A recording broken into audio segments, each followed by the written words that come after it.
국내외 경제 이슈를 알기 쉽게 쏙쏙 배워보는 시간입니다. 금요일의 남자, 홍기빈 글로벌 정치경제연구소장님과 함께합니다. 어서 오십시오. 네, 안녕하세요. 네, 자 오늘은 부동산 얘기를 좀 오랜만에 해보도록 하겠습니다. 하락세를 좀 이어가나 언제까지 이어갈까 싶었는데 이게 조금 보합세에 들어섰다 이런 조사 결과가 나왔습니다. 이것이 의미하는 바가 뭔지 궁금해요. 이렇게 조사 결과를 보면 특히나 이제 강남 3구, 네. 용산구 이런 곳이 좀 반전한 모양입니다. 알겠습니다. 예. 뭐 원론적인 얘기지만 이럴 때 우리가 조심해야 되는 게 그 일종의 착취 현상 같은 거를 조심해야 됩니다. 예. 죄송합니다.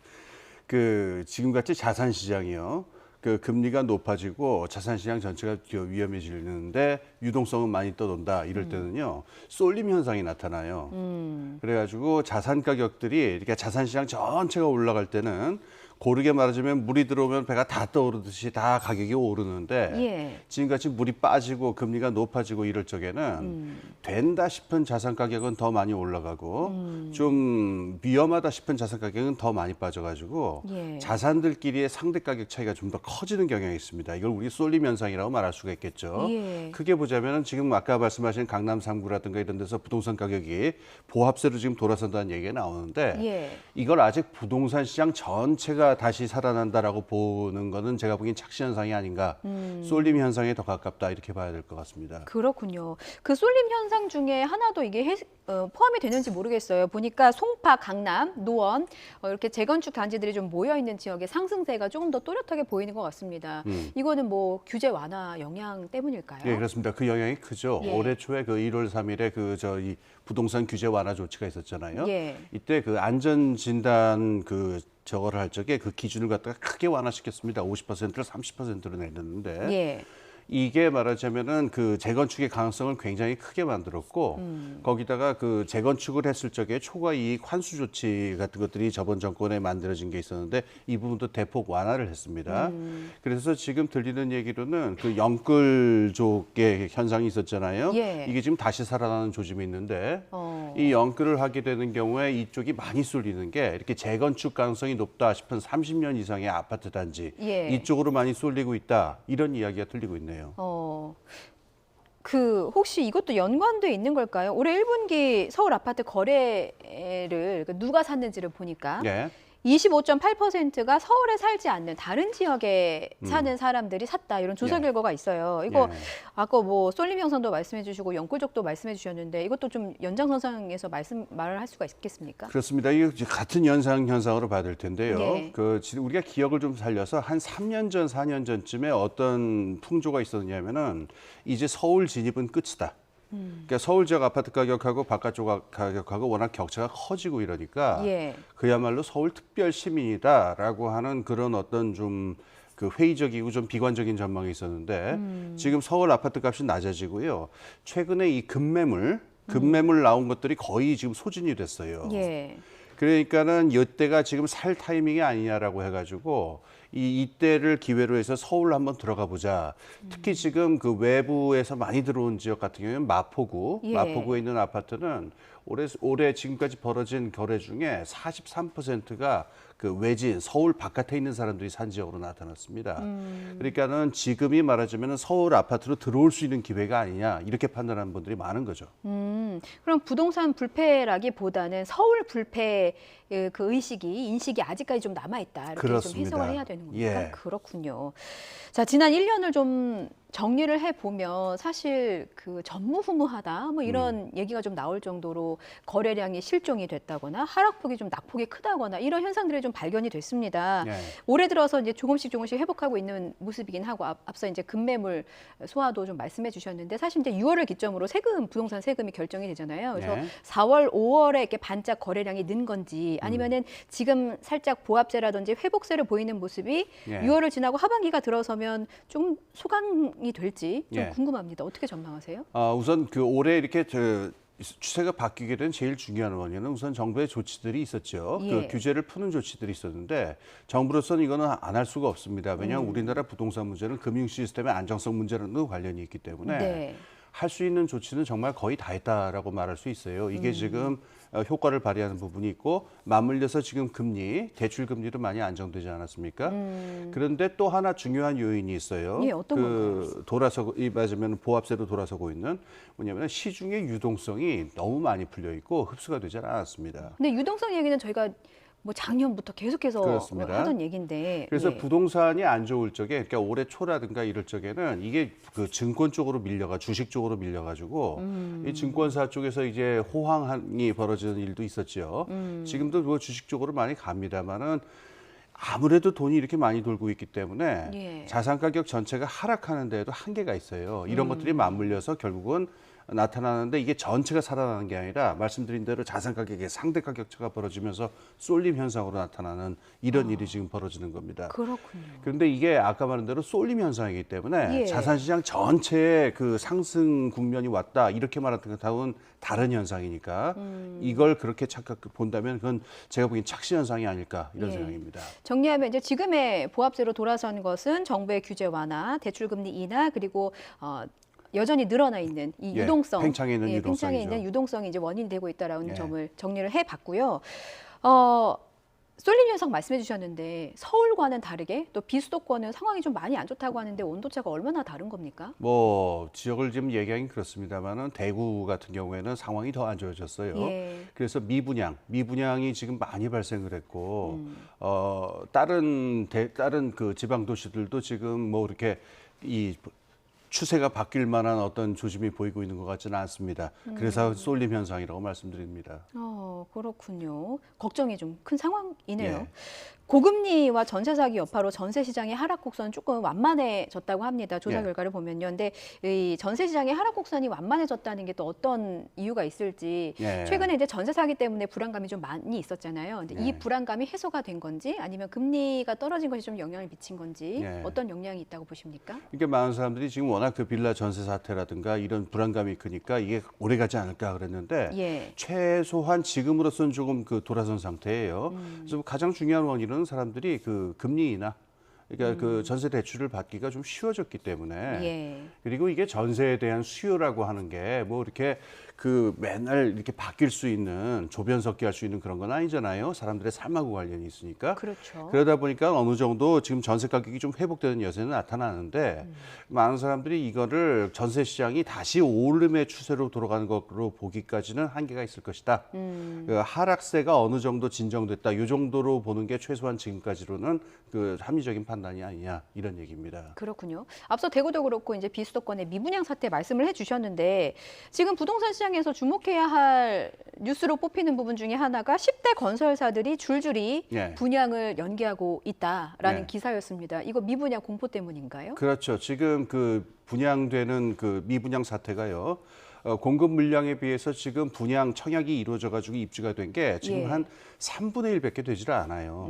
그럼 한 3분의 2 정도는 지금 미분양 상태로 지금 남아 있다는 얘기인데 예. 이 상황에서 지금 분양을 갖다가 계속 한다라고 하는 거는 저 굉장히 위험한 일이겠죠. 예. 근데 분양가는 왜 오르는 걸까요? 사실 예. 이제 미분양이 낮다라고 하면 뭐 할인 분양을 한다거나 예. 분양가를 조금 낮춰서 뭐 좀 시대 흐름에 맞게 간다거나 이런 부분이 있었는데 분양가는 왜 오르는 겁니까? 아, 세상이 이렇게 단순하면 얼마나 좋겠습니까? 그리고 제가 단순해서 그런가 봐요. 아닙니다.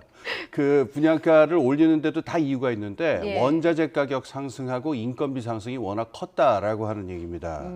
그러니까 지금 그 작년에 있었던 사태 때문에 그 원자재들 우리 수입하는 게 많잖아요. 네. 이 비용이 올라가고 인건비가 올라가는데 시공사 쪽에서는 처음에 그러니까 시행사라든가 그 이 원주민들하고 계약을 한 비용이 있을 것 아닙니까? 애초에 생각했던 비용보다 지금 급박한 사태로 작년에 비용이 훨씬 더 올라갔으니까 예. 이걸 가지고 다시 협상을 하려고 그래요. 그런데 이 시행사라든가 이 공사를 준 쪽에서는 이거를 또 그냥 받아들이기도 힘들잖아요. 처음에 그렇죠. 공사한 돈이 있으니까. 예, 예. 그것 때문에 이 상승한 비용분을 놓고 이걸 어떻게 할 거냐를 놓고 상당한 진통을 겪고 있는 경우들이 많다고 해요.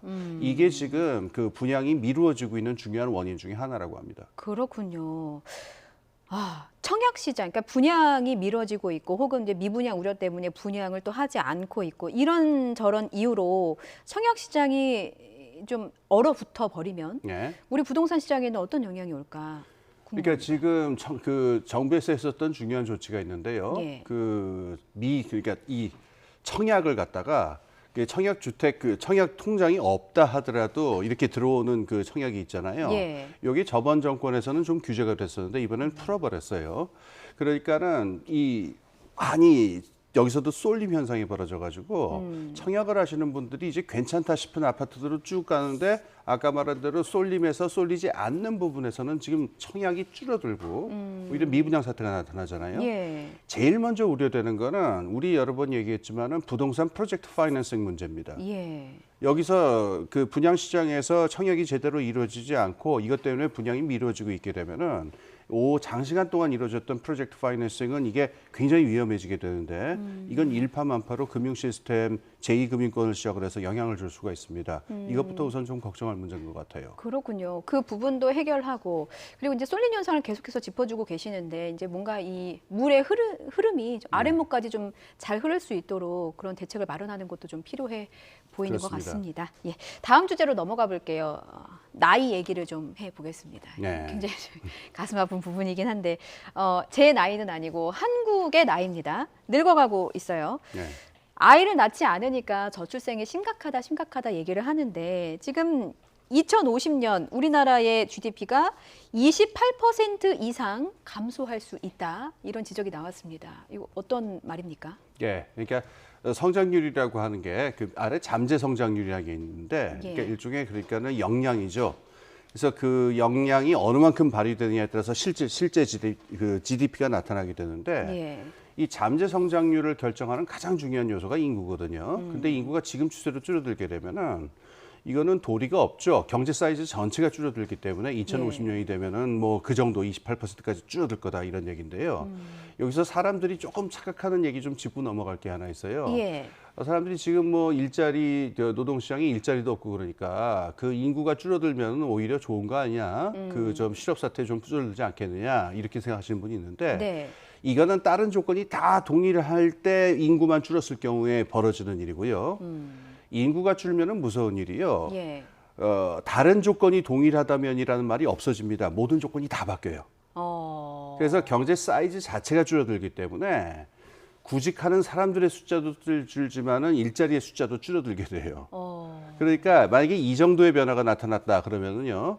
그러니까 이것만 변하는 게 아니라 우리가 상상하기 힘든 여러 가지 종류의 나쁜 변화가 함께 벌어질 수 있다는 것도 염두에 두셔야 됩니다.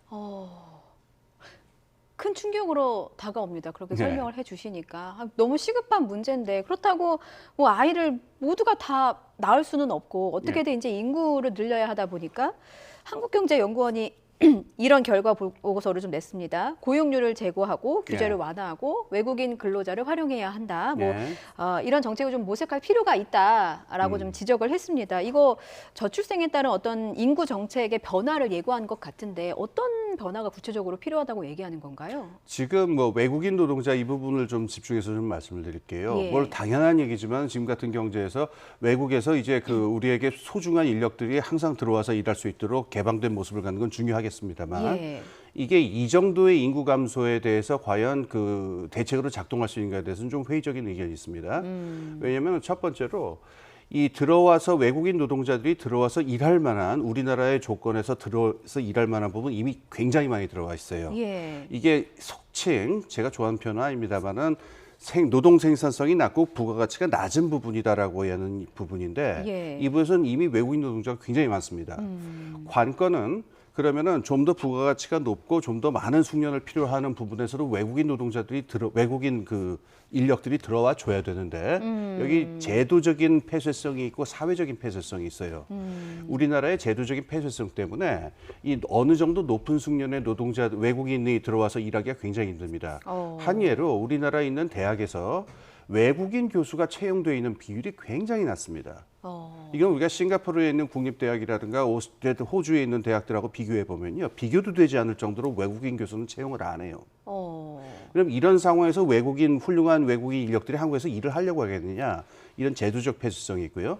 두 번째로 우리나라가 사회적인 폐쇄성이 있기 때문에 외국인들에 대한 편견이라든가 거리감이 있고요. 이게 다시 우리나라의 그 영어라든가 이런 언어 장벽 문제랑도 관계가 있어서 인구 감소 문제를 근본적으로 해결할 수 있는 대책이 될 수 있느냐 이거에 대한 회의론이 나오는 거죠. 제도적으로 사회적으로 폐쇄성 있는 특징을 좀 개선을 해야 된다라는 예. 부분을 좀 짚어주셨습니다.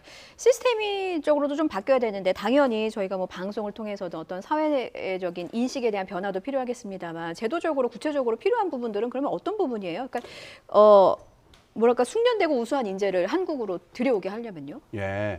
그 말할 것도 없이 좀 더 개방된 이런 그 사회를 만들어 나가고 예. 사회 전체 분위기도 바꿔 나가고 이래야 되거든요. 예. 근데 아직도 우리는 저 한국 사람들끼리의 어떤 그 정실주의라든가 이게 크게 작용하죠. 그래서 우리가 지금 그 대책보다 더 중요한 대책은 아무래도 아마 다음 문제가 될 텐데 우리나라의 50대 이상의 그 노동력을 갖다가 예. 다시 잘 활용하는 방법이 훨씬 더 중요하다 이런 지적이 나와요. 시니어들의 재고용 말씀이신 건가요? 예, 그렇습니다. 지금 인구가 절벽이라든가 인구가 감소한 현상이 나타나면 예. 문제가 하나 더 있습니다. 생산 가능 인구가 줄어드는 것뿐만 아니라 예. 피부양 인구가 늘어납니다.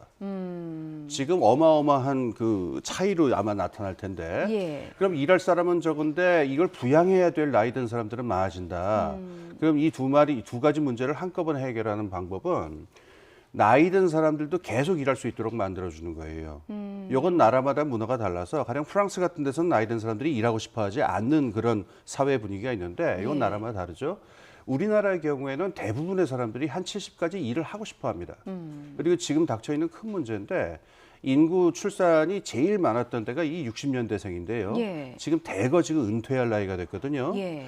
그럼 요 연령에 있는 사람들을 더 많이 교육하고 의료라든가 보건을 강화해서 튼튼하게 또 이 부가가치가 높은 부분에서 충분히 자신들의 숙련을 발휘할 수 있는 이런 식으로 노동시장을 바꿔서 이 노동력을 갖다가 다시 활용할 수 있도록 한 70세, 75세까지 일할 수 있도록 하는 방침. 이게 가장 유력하고 효과적인 방침이 아니냐. 이런 이야기들 나옵니다. 숙련된 고령의 노동력을 활용하자. 그렇습니다. 예, 라는 방침이었고요. 끝으로 이 질문 하나 드릴게요. 세계 인구학 분야의 권위자가 있습니다. 데이비드 콜먼이라는 옥스퍼드대 명예교수인데 예. 한국은 750년에 예. 소멸될 위험이 있다라고 네. 경고했습니다. 그 해법으로 이런 걸 제시했어요. 성평등, 네. 가족 친화적인 노동시장 개혁 이런 부분을 꼽았는데 사실 출산율을 높이는 것도 중요한 부분인 것 같고 뭔가 가족 친화적이라든가 평등이라는 단어 자체에 우리 사회가 좀 해결해야 할 많은 고민들이 담겨 있는 것 같아요. 예. 어떤 방법이 그 필요할까요? 굉장히 중요한 지적입니다. 예. 그 지금까지 있었던 저출산 정책에 대한 비판적 목소리는요. 이를테면 무슨 혜택을 준다, 보조금, 장려금을 준다 이러는 건데 예. 사실 여성들이 아이를 출산할 적에 몇 가지 돈 계산에 의거해서 아이를 낳을지 말지를 결정하는 여성이 있을지 저는 의심스럽습니다. 예. 여성들에게서 출산이라고 하는 거는 자기 인생 전체의 문제고 좋은 삶의 문제가 되기 때문에 예. 이런 종류의 어떤 보조금 장려금 문제가 아니라 지금 그 교수가 지적한 문제는 1930년대 스웨덴이 부딪혔던 문제랑도 같습니다. 문제의 본질은 사회 구조 전체가 여성들이 일도 하고 아이도 낳는 것에 있어서 많은 부담을 가질 수밖에 없도록 사회 구조는 낙후되어 있고 산업 구조는 굉장히 빠르게 앞으로 나가 있는 이 괴리 때문에 발생한다라는 얘기거든요. 그 얘기의 본질은요. 그렇기 때문에 예를 들어서 그 성평등 구조를 만든다는 가장 중요한 쟁점 하나는 남성들한테 육아 휴가를 줘야 돼요. 의무적으로. 육아휴직. 그렇죠. 육아휴직을 육아휴가. 줘야 됩니다. 예. 이걸 스웨덴이 60년대에 했기 때문에 이것 때문에 아주 획기적인 큰 효과가 있었는데 예. 아이들을 여성들만 키운다라는 통념을 갖다가 바꾸고 육아하고 출산이라고 하는 거를 남성, 여성 함께 더 나아가서는 사회 전체가 맡아서 한다라고 하는 걸로 큰 차원에서의 사회 구조적인 변화를 가져와야 출산율이 올라가지 몇 가지 보조금, 장려금 이런 걸로 되는 것인지 회의적인 의견들이 많습니다. 그렇군요. 부모, 아빠든 엄마의 육아휴직이 개인의 선택이 아니라 그냥 예. 사회 구조적으로 당연히 해야 하는 거, 당연하게 의무적으로 해야 부과해야. 됩니다. 그렇죠. 그래야 출산율이 늘 수 있다. 그렇습니다. 그게 아이 키우기 좋은 세상이다. 예, 스웨덴의 경험입니다. 예, 이게 60년대 스웨덴이 경험했다고 하니까 우린 너무 늦은 것 같아요. 그렇죠. 반세기가 늦었네요. 예, 빨리 도입해야 할 필요성이 있어 보입니다. 여기까지 드릴게요. 금요일의 남자 홍계빈 글로벌 정치경제연구소장이었습니다. 잘 들었습니다. 예, 감사합니다.